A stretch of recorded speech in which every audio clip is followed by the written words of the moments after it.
Bienvenidos a Conciencia Holística, un podcast sobre bienestar, salud y ciencia. Bueno, en este primer programa vamos a hacer la inauguración con ¿qué tema? La epigenética de las creencias. ¿Qué tema? Bueno, entonces comenzamos con lo que es el génesis, ¿no? Con la primer pregunta, ¿qué es la epigenética? Bueno, para eso, Lore, te voy a pedir ayuda a vos, que sé que te encanta desmenuzar las palabras. Así es. Epigenética, ¿qué te parece a vos? ¿Qué quiere decir? A ver, epi es sobre. Sí. Genética, calculo que tiene que ver con los genes. Exactamente. La epigenética es el estudio del cambio en la expresión de los genes sin que hayan cambios en la estructura misma, en la secuencia misma del ADN. Y esto se da mediante la acción de unas moléculas que se posan exactamente sobre el ADN. Entonces, si este es un mecanismo, vamos a hablar del mecanismo. ¿Qué tipo de mecanismo? ¿Cómo funciona este mecanismo? Esto de la transcripción, de la traducción, y hay alguna palabra que después me la vas a poder explicar mejor, ¿no? Contame, ¿cómo funciona? Bueno, para hablar de cómo funciona la epigenética, primero tenemos que hablar del ADN, ¿sí? Fíjate vos que la longitud del ADN de cada célula es de 2 metros, ¿sí? Si nosotros extendemos todo el ADN que está enrolladito en el núcleo celular, llega a una longitud de 2 metros. Y si no solo desarrollamos una célula, sino el ADN de todas las células del cuerpo humano, cubriríamos la distancia de la Tierra a la Luna 7000 veces. ¿Sí? Para que te des una idea de la longitud que tiene esto y de qué tan empaquetado y qué tan enrollado está dentro de la estructura microscópica que es el núcleo de una célula. Esto está sumamente enrollado. Entonces se enrolla, en principio, el ADN, viste que es como un hilito, ¿sí? Ese hilito primero da 2 vueltas alrededor de un tamborcito, que serían las histonas, son proteínas que se llaman histonas. Después sigue otra porción de hilito y después otra vez se vuelve a enrollar alrededor de otro tamborcito y así, formando una estructura que se asemeja a un collar de perlas. Un collar de perlas. Sí. Y después este collar de perlas se vuelve a enrollar sobre sí mismo y así muchas veces hasta formar la estructura del cromosoma, ¿sí? En el ser humano tenemos 46 cromosomas. Sí, esa es la información que tenemos, ¿no? Pero bueno, cuando está el núcleo interfásico, es decir, cuando está funcionando y produciendo proteínas y demás, no está tan enrollado. Sí, está enrollado por partes. Bien, por partes. Eso sería el ADN. Ahora, el proceso de cómo ese ADN es el proceso de traducción, ¿no? ¿Cómo se hace? Bueno, fíjate vos que la palabra traducción, si la usamos coloquialmente, se refiere a traducir, es pasar algo de un idioma a otro. Perfecto. ¿Sí? Entonces, en este idioma caso, ADN. Claro, exactamente. Vamos a hablar del idioma ADN, ¿sí? Que está formado, este idioma está formado por 4 letras, ¿sí? Que son los nucleótidos, ¿sí? Que son citosina, adenina, timina y guanina, ¿sí? Esas son las 4 letras del idioma del ADN. Que en las imágenes que nosotros vemos están las letras principales, digamos, en mayúscula, ¿no? Sí, son estas 4. Bien. Así es. Entonces tenemos eso. Tenemos este idioma formado por 4 letras. Imagínate que el ADN de una célula es un libro, ¿sí? Y que los genes son las palabras, ¿sí? Podemos decirlo de esta manera. Me gusta esa metáfora. Sí.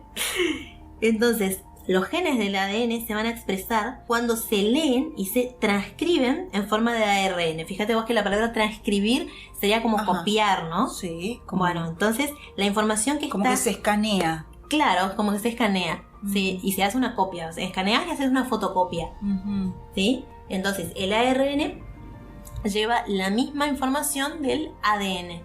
Lleva el mismo gen, así como estaba en el ADN, con una variación porque hay una letra que es la timina, que en el ARN se cambia por otro nucleótido que se llama uracilo, ¿sí? Esa es la única diferencia que hay, pero el mensaje de la T a la U, igual. Claro, básicamente. Exactamente. Y el mensaje sigue igual. Eso sería la transcripción. Eso sucede en el núcleo celular. ¿Sí? Y nos queda otro mecanismo más. Exactamente, que el ARN viaja del núcleo, sale por el poro de la membrana nuclear y va al citoplasma, donde ahí se produce la otra parte, que es la traducción. Traducción. Ajá. Y en esa traducción, ¿qué esperamos? ¿Cuál es la información o el mensaje? Bueno, ahí este mensaje se traduce a otro idioma, que es el idioma de las proteínas, ¿sí? Que este idioma tiene 20 letras, que serían los 20 aminoácidos, ¿sí? Y entonces ahí se produce la proteína. Como una metamorfosis. Claro, exactamente. De este lenguaje, este diálogo. Así es. ¿Sí? Las órdenes del núcleo, que el núcleo le manda al citoplasma, están en forma de proteína. ¿Sí? El general se comunica con este cabo y le dice, me tenés que hacer este recado, este mandado. Exacto. Y entonces se va con esa esquelita. Sí, así es, se va a donde tenga que irse, ¿no? Porque las proteínas tienen distintas funciones. Puede ser funciones estructurales, como ir a formar, qué sé yo, colágeno para sostener un tejido, o puede ser una orden de secretar ácido clorhídrico en el estómago para digerir la comida. Pero también puede ser formar un músculo, formar una neurona. Exactamente. Alguna porción de algún órgano vital específico. Sí.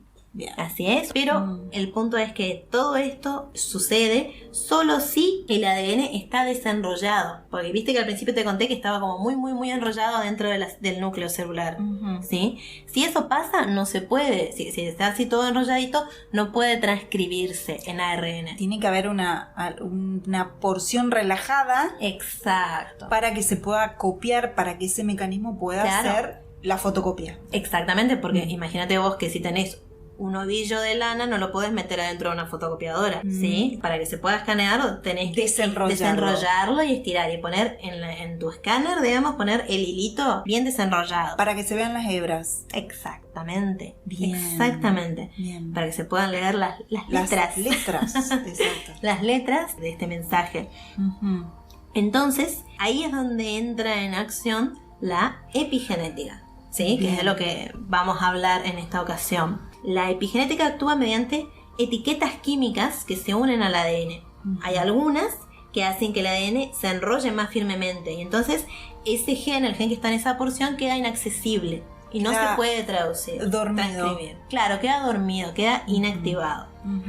Después hay otras proteínas, otras etiquetas químicas que hacen que el ADN se desenrolle para que sea más fácil de transcribir, es decir, de esta manera lo activan. Es el ADN relajado, ¿no? Sí, entonces estas etiquetas van a decidir si este gen se transcribe o no, es decir, inciden en su expresión, en la activación y en la inactivación de los genes. Ahora, me llama mucho la atención cómo se va cambiando todo este lenguaje y cómo estas pequeñas como banderitas, ¿no? Como estas etiquetas, o sea, yo lo veo así, ¿no? Sí. Hacen que esto se pueda expresar o no, o sea, que quede dormido o que esto se despierte y esto genere una acción específica, ¿no? Sí, así es. Ahora, ¿cuáles son las consecuencias de esta acción? Hay muchas. Por ejemplo, la diferenciación celular, porque imagínate vos que todo este mecanismo de transcripción, traducción y en realidad todos los mecanismos celulares son extremadamente ahorrativos, ¿sí? Porque todo esto, traducir, transcribir, genera un gasto de energía para la célula. Energía que sale de lo que comemos, ¿sí? Entonces no se puede estar despilfarrando energía. Entonces no puede estar transcribiéndose y generándose proteínas a partir de todo el ADN todo el tiempo, ¿sí? Son ahorradoras. Son muy ahorradoras. Entonces se produce la proteína que se necesita en el momento en que se la necesita, ¿sí? Entonces acá es que donde actúa la epigenética, que dice, bueno, este gen se transcribe ahora y este no. Después, bueno, ahora este que estaba activo ahora se inactiva y ahora se activa este otro. Entonces actúa, por ejemplo, en la diferenciación celular. Hace que las células del corazón sean distintas a las del hígado, ¿sí? Que tienen características y funciones diferentes. Y fíjate vos que son células que tienen la misma información genética, porque el ADN es el mismo en todas las células de un organismo. Que ¿sí? puede transformarse en una célula del corazón y que puede transformarse también, depende de esa información, en una célula del hígado, por ejemplo. Sí. Puede ser Bien. las dos cosas. Estoy pensando, se me ocurre esto de qué pasa con los gemelos, porque estamos hablando de dos personas con el mismo ADN. Exactamente. Pero a medida que pasa el tiempo, yo por ejemplo los gemelos que conozco, hay pequeños cambios, sobre todo en lo que es las facciones. Sí. Puede variar el peso, puede variar las manchitas de la piel, si uno se pone más específico. ¿Qué pasa con eso? A ver, explícamelo porque me llama muchísimo la atención. Bueno, fíjate vos que durante la vida intrauterina son exactamente iguales, son clones. Sí. Sí, viste que se habla mucho de los clones así artificiales, digamos. Es lo más parecido a un clon. Exactamente, los gemelos son clones naturales. Inicialmente, pero desde el momento en que nacen empiezan a estar expuestos a factores diferentes, ¿sí? ¿Estos factores? Factores ambientales, factores externos, emocionales, por supuesto. Entonces, a lo largo de su vida, sus patrones epigenéticos van divergiendo, van cambiando, ¿sí? Y eso hace que, llegado una determinada edad, sean bastante diferentes entre sí. Como decís, tienen patrones, por ejemplo, lunares diferentes. Sí. Y ni hablar, por ejemplo, si uno es fumador y el otro no. Hay una cuestión así. De la fenotipia es lo que se ve más, digamos, lo interno no. Sí. ¿No? Ahora, ¿cómo decís? Son dos personas que no es que tienen la posibilidad, sino que procesan la información ambiental de manera diferente. Entonces, obviamente que las marquitas van a ser determinantes. Claro, así es. Perfecto. Sí, tal cual. Bien. Entonces, ¿qué hace que se activen estos mecanismos? A ver, demos el siguiente paso. Sí. ¿Qué activa estos mecanismos puntuales para que se produzcan estas etiquetas? Bueno, estas etiquetas se activan como respuesta a factores del medio. ¿Sí? Que es lo que hacen que... Porque imagínate vos que si un organismo permanece inalterado, ¿sí? A pesar de que cambien las condiciones externas, y no va a ser muy exitoso, que digamos, ¿sí? No va a ser muy viable. No creo. Entonces tiene que haber una cierta flexibilidad para poder adaptarse a cambios ambientales. Y bueno, estos factores que provocan estos cambios serían, por ejemplo, la dieta, la exposición a rayos ultravioletas, la exposición o la ingesta de fármacos, de drogas, el tabaco, como decíamos hoy, el alcohol. O también, por ejemplo, el ejercicio, si una persona es sedentaria o no. Son todos factores que después inciden en la salud, ¿sí? Y en la epigenética propiamente dicho. Pero no solamente estos factores, sino que también hay factores psicosociales, ¿sí? Como por ejemplo el contexto social desfavorable. Sí, el contacto, porque es el contacto con el otro. Tal cual. Y ese fue un acto fallido. Pero muy bueno. Muy bueno. Estuvo bueno, sí. El contacto o contexto social. También, el estar expuesto a abuso verbal, físico, a sucesos traumáticos, la calidad del cuidado materno, las relaciones interpersonales e incluso la actitud frente a la vida. Claro, la perspectiva que yo tengo de una situación en particular que por más gemelos que sean, lo van a ver totalmente diferente. Exactamente. Entonces, a pesar de partir del mismo punto, ¿sí? Después van mutando y van divergiendo. Perfecto. Sí. Perfecto. Ahora, ya me queda un poquito más claro esto de los gemelos porque es muy impactante ver la diferencia que hay cuando van creciendo. Sí.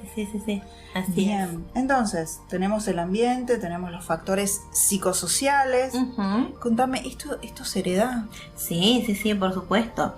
Sabes que en los primeros estadios, cuando todavía estamos hablando de un cigoto, los patrones epigenéticos de los padres se borran, pero se vuelven a formar de manera idéntica. ¿Sí? O sea, nada se pierde. Nada se pierde. Todo se transforma. Exactamente, tal cual, como lo dice Drexler. Así es. Entonces, por ejemplo, algo que fue muy, muy estudiado es el tema del atentado de las Torres Gemelas. ¿Sí? Sí. Entonces se hicieron estudios con hijos de madres que presenciaron el hecho y estos chicos fueron mucho más asustadizos frente a ruidos extraños o fuertes, ¿sí? Cuando se los comparaba con hijos de madres que no estuvieron en ese hecho traumático. Sí, de hecho, Rachel Yehuda fue la que hizo ese estudio, que fue muy interesante, muy impactante también. Claro. Porque se pudo comprobar, ¿sí?, cómo estos chicos reaccionaban de manera desmedida, claro, con mucho miedo. Sí. Cualquier ruido despertaba incluso síntomas físicos palpables, claro, medibles. Sí, tal cual. Y ahí, fíjate vos que estamos hablando de una sola generación. Porque acá el hecho traumático se produjo en las madres y los efectos se vieron en la generación siguiente. ¿Y en los abuelos? ¿Podemos heredar algo de eso? Sí, por supuesto. ¡Qué miedo! Imagínate vos. Hay evidencias de cosas así heredables hasta 4 generaciones antes. También hay nietos, también se hizo un estudio sobre nietos de las personas que estuvieron, o sea, posguerra, ¿no? Más que nada las cuestiones emocionales que, por ejemplo, mayor predisposición a tener fobias. Mirá vos. Mayor predisposición a tener ataques de pánico, ¿no?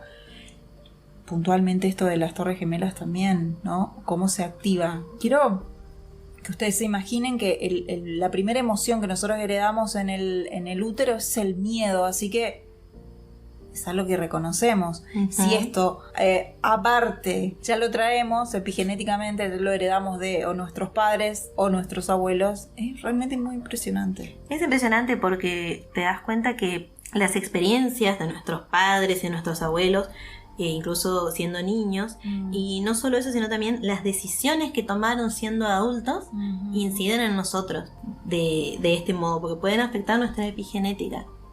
Ahora tengo que hacerte esta pregunta porque yo creo que es la indeseable, pero creo que todos vamos, en algún punto nos imaginamos y queremos hacer la pregunta, ¿no?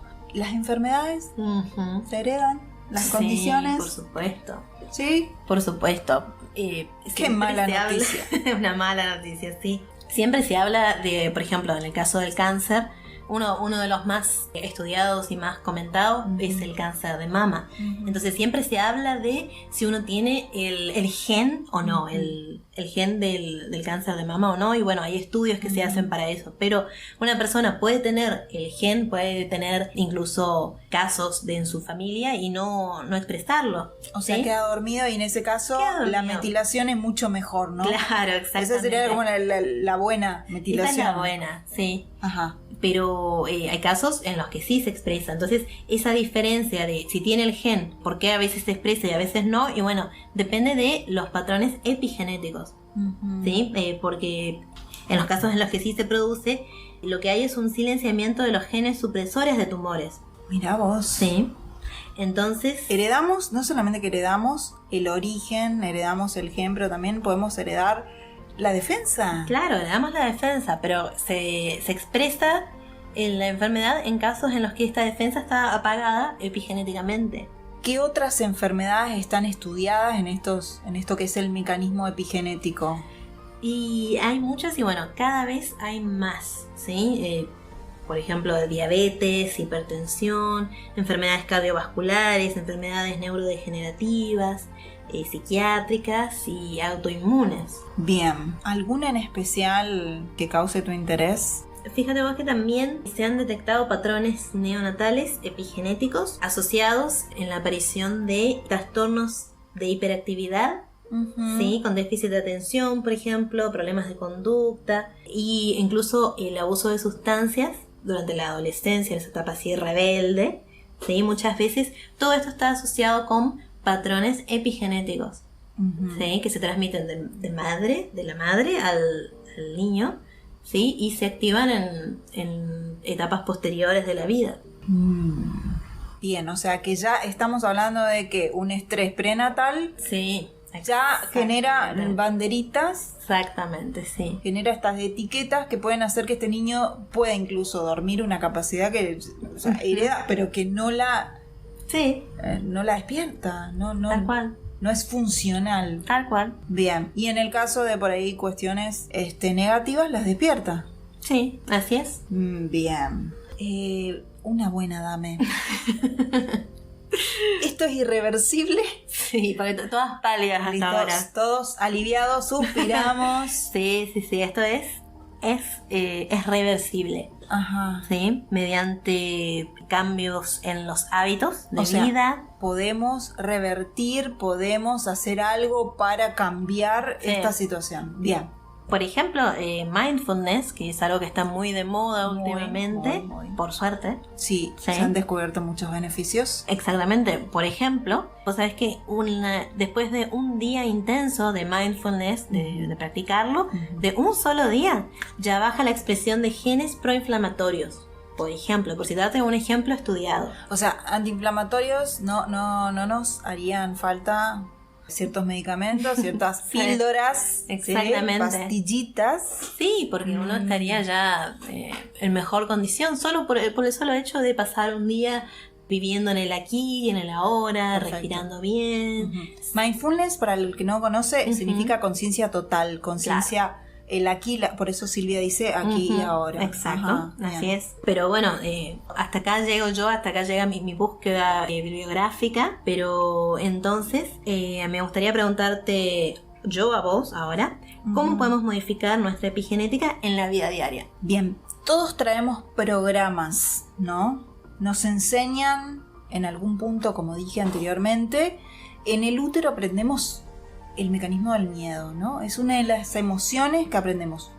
Como dijimos, ahí es un estrés prenatal, eso se ha comprobado, y aquello que sienta mi madre en ese momento donde yo estoy en el útero, en ese momento yo puedo aprender el miedo, ¿sí? Pero más allá de eso, nos enseñan a vivir desde el miedo, ¿no? Que es una lógica que le damos desde una teoría que no puedo decir cuál es, porque no es tan así.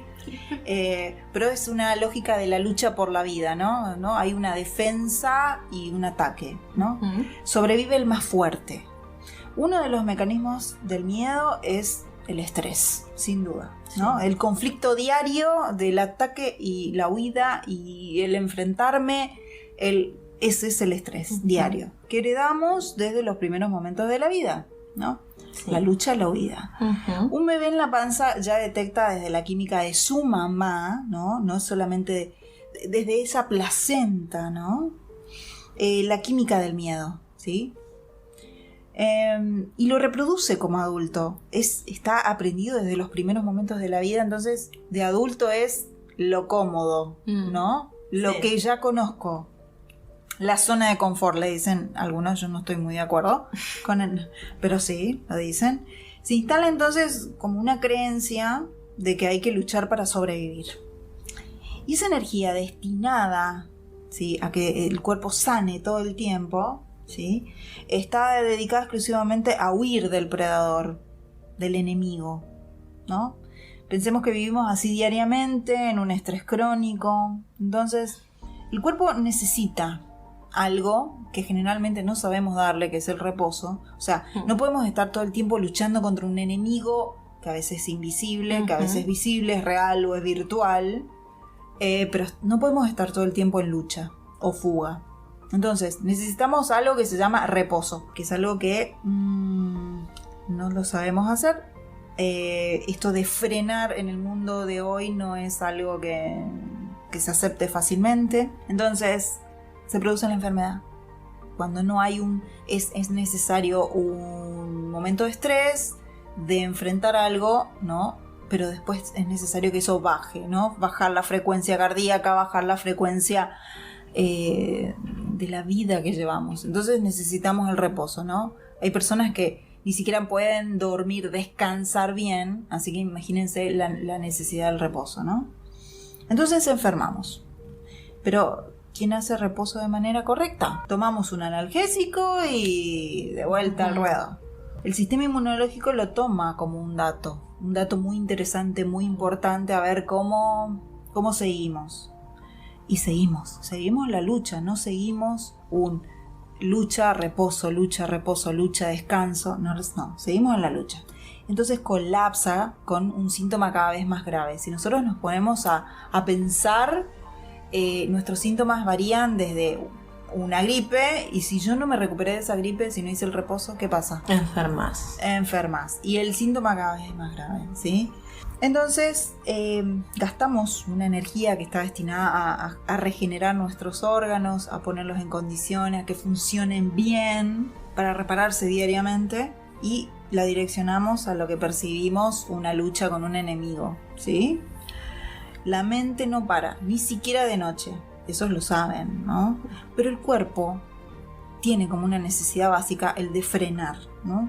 Y a veces lo hace con mecanismos que son mortales, que inducen al reposo, o sea, una enfermedad mucho más grave, ¿no? Después, como dicen, a quejarse al campito, porque olvídate. Ahora, en ese momento el cuerpo dice basta, pero la mente todo el tiempo lo está exigiendo. Y ahí así hacemos como un mecanismo de defensa donde no, esto no es real, lo negamos y el síntoma cada vez es más grave, ¿no? Yo desde la PINE aprendí que se puede generar un cambio, ¿no? A través de las herramientas, a través de técnicas de relajación, como vos decías, de mindfulness. ¿Pero cómo? Cuando entendemos el mecanismo de la metilación y la acetilación, que de hecho de paso creo que yo lo entendí en este momento, fue porque la imagen es muy correcta, es muy vívida. Sí. Entendemos que se abren o se cierran nuestras capacidades, no solamente nuestra cromatina, ¿no? Cromatina relajada, abierta, cromatina cerrada, amontonada, ¿no? En criollo. Pero ¿qué abrimos? Abrimos capacidades de vivir en plenitud, ¿no? El cuerpo trae una memoria genética que generalmente la heredamos entonces de nuestros antecesores, antepasados. Le vamos a dedicar un capítulo completo a averiguar qué traemos, ¿no? Cada uno, que se llama psicogenealogía. Bueno, traemos en la memoria genética la supervivencia, está lista para ser usada. Hay potenciales como la curación natural del cuerpo, porque llegamos a través de diferentes herramientas, pero que se duermen cuando la cromatina está aglutinada, ¿no? Está cerrada. Desde el estrés y el miedo, que son cosas cotidianas, como no tengo tiempo para llegar a un examen porque hay muchos conflictos un conflicto no me quiere, no me va a aceptar, no va a ser suficiente, eso lo escuchamos diariamente.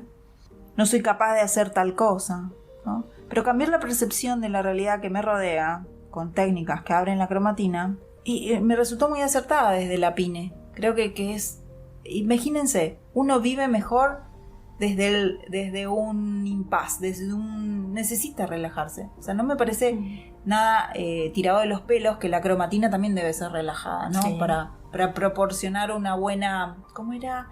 Un buen escaneo de lo que necesitamos, ¿no? Sí. ¿Lo entendí bien? Sí, así es. Entonces, vivir mejor es un mensaje que deberíamos darle a nuestras células desde que nos levantamos. Por eso está buena la meditación matutina, los pensamientos positivos en relación a mi salud, la confianza en que mi cuerpo hace la diferencia, ¿no? La escritura terapéutica, que está buena para sacar a la luz de una forma más catártica en el papel aquello que yo estoy pensando, ¿no? Y que no me animo a expresar quizás, ¿no? Está como el papel como testigo de lo que yo necesito sacar, ¿no? Hay un acto muy, muy simbólico que es sacar y ponerlo en el papel, y que el papel quede como testigo de algo que yo necesito decir, ¿no? Y que es importante decirlo. Y bueno, el papel fundamental de analizar y resolver, ¿no? Cuando tenemos en nuestra cabeza este ruido mental, me impide que yo lo pueda ni analizar ni resolver, mucho menos, o que me centre en algo particular para analizar. No lo puedo observar y por ende no lo puedo resolver. Entonces, en definitiva, nos enseñan a vivir una vida como una experiencia desagradable, ¿no? No paramos. Pero la buena noticia nos trae la epigenética, y por eso me parece que está buenísimo este capítulo, porque lo puede cambiar, ¿no? Lo podemos cambiar. Es un mecanismo que lo tenemos a la mano, si lo entendemos. Y por lo menos en mi terapia, fundamentalmente como objetivo principal es cambiar las creencias, ¿no? Con eso ya cambiamos nuestra perspectiva y nuestra forma de defendernos del supuesto enemigo que tenemos todos en la vida diaria, ¿no? Analizamos, encontramos patrones que los originaron, comenzamos este camino de cambio de percepción, pero no de una percepción desde el afuera, desde el otro, desde nosotros mismos. Ese es el cambio que funciona, que da buenos resultados. Entonces, nuestras células siempre atentas, ¿no? Toman ese dato y lo toman como una orden, como este capitán que le mandaba a hacer el mandado a este cabo, ¿no? Sí. Estas células, nuestras células, están como muy expectantes a ver cuáles son las órdenes que les mandamos, ¿no? Les damos, buscan y despiertan o duermen nuestras potencialidades. ¿Vos qué decís? Yo lo digo que la buena noticia de la epigenética es que no somos víctimas de cosas que nos pasan, ¿sí? O mi ADN es así porque justo heredé el gen que macana, ya está. Uh-huh. Sino que nosotros nos permite retomar el poder, ¿sí? Y hacer los cambios generar los cambios que necesitamos para mejorar nuestra calidad de vida. La epigenética entonces nos empodera. Sí, si lo queremos ver así, sí, tal cual nos empodera. Retomamos el control y depende de nosotros. Por fin algo que depende de nosotros. ¿Sí? Así es. Más allá de lo que en antaño nos convencieron de que había como un determinismo genético, ¿no? Exactamente. Ahora es como, no, hay otra solución. Exactamente. Bien, bárbaro. Bueno, nos despedimos. Hasta la próxima.